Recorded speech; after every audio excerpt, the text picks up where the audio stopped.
홍심 쟁탈전 이런 제목을 붙여봤는데요. 국민의힘 당대표 후보들이 본격적으로 링 위에 이제 오르면서 신경전에 불이 붙고 있습니다. 4파전 양상에서 대한 어차피 대표는 한동훈 이 기류를 흔들어 보려는 이제 다른 후보들의 견제가 거세지고 있다. 이제 상황을 이렇게 볼 수가 있겠는데요. 새로 나온 여론조사가 하나 있습니다. 그 여론조사 내용은 지금 4파전을 어떻게 분석하고 있는지 홍 기자. 네, 이번 주 월요일부터 수요일까지 조사해서 어제 발표된 여론조사 소개해드리겠습니다. 전국 성인 2,006명에게 국민의힘 차기 당대표 적합도를 조사했는데요. 전체 응답자의 32.2% 한동훈 전 위원장을 선택했습니다. 원희룡 전 장관은 11.1%, 나경원 의원은 10.4%로 오차범위한 2위였고요. 윤상현 의원은 6%였습니다. 이번에 당원 투표가 80% 반영되기 때문에 국민의힘 지지층으로 한정해서 보면요. 한 전 위원장 지지율은 63%, 원 전 장관은 18.1%, 나 의원은 8.3%, 윤 의원은 3.1%였습니다. 이념 성향별 보수층에서도 한 전 위원장이 48.6%로 절반에 육박했고요. 원 전 장관 18.2%, 나 의원 8.5%, 윤 의원 4.4% 순이었습니다. 네. 자, 그러면 국민의힘 지지층만 내부만 놓고 봤을 때는 그 한동훈 전 비대위원장의 지지율이 압도적이다, 압도적 세 글자 쓸 수 있는 겁니까? 그렇습니다. 이게 정도의 차이는 있지만 한 위원장이 모두 다 1위라는 공통점이 있는데 네. 특히 그 가운데서도 국민의힘 지지층으로 한정했을 때 지금 63%이기 때문에 굉장히 많은 비율을 차지하는 걸로 볼 수 있습니다. 저럴 경우에 1강, 2중, 1약 이런 표현이 가능하겠는지요? 그럴 것 같습니다. 전체적으로 보면 지금 순위에는 큰 변동이 없어 보입니다. 특히 보시는 것처럼 국민의힘 지지층일 때 한동훈 위원장이 63% 1위, 그리고 2위가 원희룡 전 장관, 나경원 3위 이렇게 볼 수 있는데 국민 전체로 봤을 때는 말씀하신 것처럼 그 격차가 굉장히 좀 줄어서 1강, 2중, 윤상현 의원은 좀 떨어지는 걸로도 볼 수 있는데 네. 그 격차가 국민의힘 지지층으로 했을 때와 국민 전체로 했을 때 굉장히 차이가 많이 나는 걸로 볼 수가 있겠습니다. 네. 원희룡 후보가 친윤을 자처하면서 지금 이제 방금 전에 막대 그래프 보신 것처럼 한동훈 위원장을 추격하고 있는 그런 모습이다 이렇게 볼 수가 있겠는데, 자, 이런 상황 속에서 한동훈 후보는요 윤석열 대통령과의 거리를 좁혀가는 이제 그런 여러 가지 발언과 행동을 하고 있습니다. 한동훈 후보가 생각하는 윤한 이 둘 관계는 어떨까요? 듣고 오겠습니다. 그건 국민과 당원들이 정하는 거죠. 특별히 짐작하지 않겠습니다. 저에게 투표하시기를 저는 바랍니다. 대통령을 지키기 위해서라는 취지가 아니라요. 우리 정부를 지키기 위해서입니다. 특정인을 지키기 위해서 정치하지는 않잖아요. 저는 앞으로도 그렇게 정치는 안 할 겁니다. 국민들이, 민심이 당정 관계가 더 건강하고 소통하고 치열하게 토론해서 해법을 찾는 관계가 되기를 정말로 바라고 계시지 않습니까? 제가 그걸 해낼 수 있다는 겁니다. 그리고 그걸 해내지 않고서 정권 재창출이 가능하겠습니까? 자, 선거권 곧장게요. 지금 한동훈 위원장이 하는 말을 좀 이렇게 세심하게 살펴보면은 대통령을 지키기 위한 것이 아니라 우리 정부를 지키기 위해서 당대표 출마한다 이런 말을 했는데, 이제 같은 말이라도 아다르고 어다를 수가 있는 건데요. 예를 들면 대통령을 지키는 것이 곧 우리 정부를 지키는 것이다 이렇게 말이 가능한데, 그렇지 않고 이게 반대로 역접을 시켜놨어요. 왜 그런 겁니까? 그러니까 대통령을 지키는 게 우리 정부를 지키는 것이다. 이게 정답이겠죠. 네. 국민의힘 지지층이 바라보는 정답이겠죠.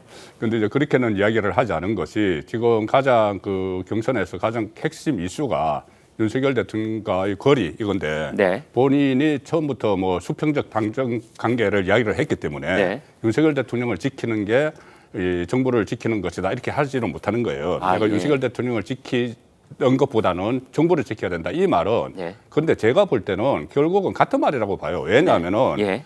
윤석열 대통령이 저렇게 정치인으로 등장을 한 것이 사람에 충성하지 않는다였죠. 맞습니다. 같은 이야기입니다. 그 말 한마디로 대통령이 저는 된 같은 셈이에요. 이야기라고 봐요. 네. 같은 내용이다. 조직을 그러니까는 대통령을 지키는 게 아니라 정부를 지키는 것이라는 것은 예. 대통령도 정부의 수장이에요. 그러네요. 수장이고 네. 한동훈 본인도 법무부 장관으로 일을 했기 때문에 네. 그렇게 이야기를 하는 것이고, 다른 코멘트를 보면 이런 게 있습니다. 그때 최상병 특검법에 대해서 역제안을 했잖아요. 네. 역제안을 해서 국민의힘이 발의를 해서 특검 추천권을 대법원장이나 제3자가 가져야 된다. 이야기를 해서 저 반발이 있으니까는 그때 뭐라고 했냐면은 그렇게 하는 것만이 대통령도 살리고 국민의힘도 살리는 길이라는 이야기를 했습니다. 네. 그러면 이제 그 말과 지금 말을 비교를 해보면은 이것을 윤석열 대통령을 배척을 한다는 것이 아니고 네. 윤석열 대통령을 포함해서 전 정부를 살리는 것이다. 내가 개인 윤석열을 살리기 위해서 하는 것은 아니고 네. 윤석열 대통령이 수장으로 있고 나도 몸담았던 정부가 살아야 된다. 그 이야기를 하는 거라고 저는 봅니다. 네. 자, 그렇다면 최 교수님, 네. 이제 같은 이야기를 제가 다른 방식으로 네. 질문을 한번 드려보겠습니다. 한동훈 전 위원장 입장에서는 이제 코앞에 전당대회 날짜가 다가올 때 네. 가장 관심 중에 하나가 윤석열 대통령과의 관계라고 하잖아요. 네.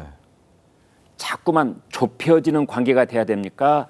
차별화로 가야 되는 전략이어야 됩니까? 그래서 그 양당 간의 차별화다 좁혀진다라고 말하기는 좀 어려울 것 같고요. 네, 윤 대통령과의 거리는 계속 관리하면서 가야 될 것 같아요. 관리를 해야 됩니다. 다시 말하면 자꾸 윤 대통령과 같은 방향으로 가는 건 저는 유리하지 않다고 생각합니다. 네, 근데 이제 그게 언어의 차이고 표현의 차이입니다. 네. 지금도 이제 우리 송 국장이 잘 표현을 잘 해주셨는데 네. 설명을 잘 했는데 대통령을 지키는 것이다라는 얘기 나오는 것은 말이죠. 네. 윤 대통령과 같이 가겠다는 거예요. 그리고 또 하나 우리가 지금도 잊으면 안 될 것이 지금 완전히 참패했잖아요. 총선에서. 네, 참패의 근본 원인은 전 윤 대통령이라고 생각해요. 어쨌든 간에. 윤 대통령 예. 여러 가지 처신들, 네. 행동들, 정부의 무능 뭐 이런 거라고 저는 봅니다.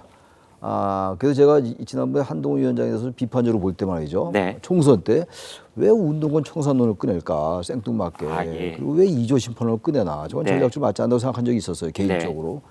지금 이제 스탠스를 잘 잡고 있다고 보는 게 대통령과의 관계를 자꾸 의식해서 네. 이른바 경북 영남의 당원들이 꽤 많으니까 또 책임 당원을 의식해가지고 자꾸 대통령과 가까이 간다고 얘기하는 순간 말이죠. 지지율 떨어질 겁니다. 제가 왜 그 말씀 드리냐면은 결국은 당심도 말이죠. 당심도 책임 당원의 당심과 일반 당원의 당심이 다를 수 있습니다. 네, 그럼에도 불구하고 전체 당심은 결국 민심을 따라갈 수밖에 없을 겁니다. 네, 근데 어쨌든 간 윤 대통령 인기가 별로 없어요. 네, 총선 끝나고 난 다음에도 여권 전체가 뭔가 반성하는 모습이 안 보이는 게 사실 아니겠습니까? 본 사람에 따라 다르겠습니다만. 네.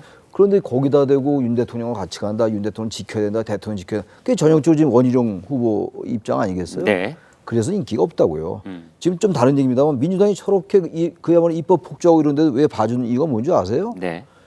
이 여권이 잘 못하니까 이나마 예쁘게 봐주는 거거든요. 그래서 저는 지금 한동훈 후보가 그렇다고 과도하게 윤 대통령을 비난할 수 없는 거죠. 말이 안 되는 거죠. 네. 여당인데 정부 여당인데 그런 사람은 있지도 않을 것이고 네. 어느 정도 관리하면서 간다. 그러나 어쨌든 기본적인 스탯은 차별하다. 단지 차별하는 단어 안 쓸 뿐인 거죠. 그렇게 가는 게 아마 지금 아까 여론조사 나오는 거 아닙니까? 네. 국민의힘 지지층도 그렇고 전체 국민도 그렇고 말이죠. 민심이 20%이고 당심이 80%라 하더라도 당심이 많다 하더라도 그걸 인식해서 가는 게 전 맞지 않나. 그래서 저는 현재 한동훈 후보가 가는 길은 전략적으로도 바람직하고 그리고 전략적인 측면을 떠나서도 일단 방향을 잘 잡는 것이라고 저는 봅니다. 개인적으로. 네. 자, 하마터면 놓칠 뻔했는데 송국장께요. 아까 그 막대 그래프 이제 당권 후보들별로의 그 지지율 네. 거기서 한 가지 눈에 띄는 점이 그 원희룡 후보 지지율이 민주당 내부에서 상당히 약진하고 있는 그런 모습이었어요. 국민의힘 내부에서. 국민의힘 네. 죄송합니다. 그런데 사실은 이 당권 후보로 맨 처음 거론됐던 사람들은 한동훈 그리고 나경원 두 사람이었어요. 그렇죠. 그래서 많은 언론들이 두 사람을 대비한 기사들도 많이 내보곤 했고 그다음에 원희룡 전 장관은 사실은 맨 마지막에 뛰어든 입장인데 지금 보시는 것처럼 원희룡 전 장관의 지지율이 18.1%로 두 번째 자리를 차지하고 있어요. 국민의힘 지지층 안에서 그렇죠. 예, 국민의힘 지지층 안에서 왜 저런 현상이 일어나는 거죠? 본인이 그때 1월 날 출마 선언할 때 4분 동안 모두 발언을 했는데 4분 전부 다 당적 일체를 강조를 했어요. 예. 당적 일체를 강조를 하고 지금 윤석열 대통령과 이 어떤 그 면담을 통해서 네. 아마 출마를 하라고 권유했을 것이라는 말이 또 나오고 있고 그 진위 여부는 모르지만은 네. 그럼 이제 그 윤심이 이 용산의 의정에 실렸다 네. 이렇게 보는 건데 국민의힘 지지층은 저렇게 생각을 하는 겁니다. 네. 저렇게 생각을 하는데 실제로 투표를 하는 쪽은 책임 당원이에요. 예. 책임 당원들은 물론 국민의힘 지지층 안에서도 책임 당원이 있을 수 있지만 네. 책임 당원과 일반 국민 중에서 국민의힘 지지층의 당심은 좀 다를 수도 있어요. 그렇군요. 당심은 다를 수가 있다고 보면은 네. 그 책임 당원은 오히려 더 윤석열 대통령의 성공을 바라고 안정을 바라기 때문에 네. 이 책임 당원 쪽에서는 또 저 수치가 좀 변화가 있을 수도 있다고 저는 봅니다. 현재 상황에서. 그렇군요. 그래서 한동훈 전 위원장도 서로 절대 긴장의 끈을 놓칠 수 없는 상황인 게 조금 전에 저 조사는 22일부터 24일 사이거든요. 네. 거기서 한동훈 60% 이상이 나왔는데 네. 63% 나왔죠. 예. 국민의 지지층에서. 네. 그런데 그 사이에 23일 날 일요일에 최상병 특검법을 조건부지만 수용한다는 이야기를 했어요. 아, 예. 그렇다면은 여론이 또 어떻게 변했는지는 더 지켜봐야 되는 거죠. 앞으로도 요동칠 가능성은 있다. 충분히 있습니다. 예. 네.